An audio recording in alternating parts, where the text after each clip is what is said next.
dhammaan beesha surre halkan fadhido odayaasha dhalinyarada iyo aqoon-yahanada iyo dhammaan dadka waxgalka ah ee halkan maanta isugu yimid haweenka iyo dhammaan intelligence-ka dadka caqliga u saaxiibka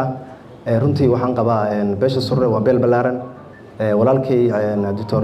Professor Cabdirashiid Maxamed Cabdirashiid dhameeye Sheekh Cabdirashiid runtii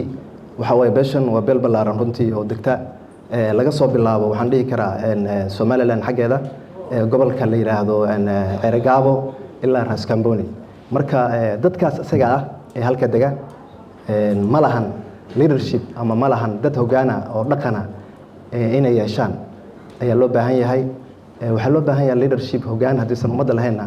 waa u dhamaatay waa dad ay u dhamaatay noqonaysa marka waxaan ka talinay madasha beelaha surre Muqdisho hadaan waxaan shirkan u qabanay runtii in dadka yeeshaan hogaan dhaba kaasoo ayahooda ama barnaamijkooda ka hadli kara mar walbaba siday dadka ugu tashan lahaayna waxay ku jirtaa odayaasha iyo dadka halkan jooga gacantooda ku jirtaa ayaga ayaa iska soo dhaxdooranayo ayaga waxaynayo anagu sidaba mansab iyo magac iyo midnaba kaba doonin waxaan rabnaa dadkaas isaga ah ee luqadaha kala duwan ku hadlayo ee kala duwan ee dhaqanada kala duwan haysta ee ma aragtay maanta nin walbaba hada luqadaha kala duwan ku hadlaya inay midoobaan dantoodan u midoobaan ku xisaabtamaan shalay maxaa noo qabsoomay maanta maxaa noo qabsoomi karaa shalay maxaan nahay maanta maxaan nahay maxaa noo qabsoomay burburkii wadankan intuu ka dhacay 60kii maxaa noo qabsoomay xilligii siyaad bare maxaa qabsoomay dawladihii isbedelay heerarka ay soo mareen surra maxaa u qabsoomay inaan is xisaabino qofka maaha bini aadamka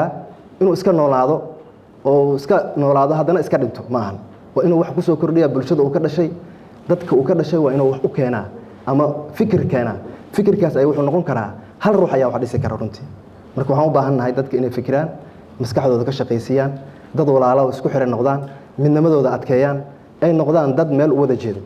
mar haddii qaybsanaan dhacdo dadka wax ilaahay abuurtay maarta u qabsoomaya ma jiraan dadkani waxa la yiraahdaa Soomaalidu baq iyo barar madax sagaara baq iyo barar uma kala go'o beeshan surre waxba uma kala go'o annaga waxa way wax siyaasad iyo wax baalka kama hadlayno laakiin leadership-ka ama dadka hogaanka dhaqanka ah ee dadkan hagi lahaa inay ka soo baxaan meeshaan u baahannahay waxaan u baahannahay dad wax laga baqla dal iyo dibad inay ka soo baxaan waxaan u baahannahay in deegaanadoodii iyo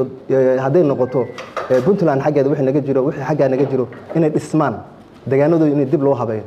dadka intelligence-ka dibadaha jiro ee diaspora-da dadka maaragtay wax garadka dadka maaragtay commercial-ka ama ganacsiga inay dadkooda u baraarugaan ay wax u qabtaan beeshu waa beel weyn waa beel wax qabsan karta inay la qaybsadaan asaagood Soomaalida kale inay wax la qaybsan karaan runtii deegaanadooda nooleeyaan meesha ugu dhow ama hadda maaragtay aan xisaabinay Muqdisho waa meesha ugu badan ee dadka laga heli karo waa caasimadda Soomaaliya centerka waaye waxa loo baahan yahay dadka markay inay ka faa'iideeyaan fikirkooda aqligooda saliimka inay mideeyaan isla markaana ay maaragtay dadka meel isugu geeyaan inta wax garadka insha Allah waxaan ku soo gabagabeynaynaa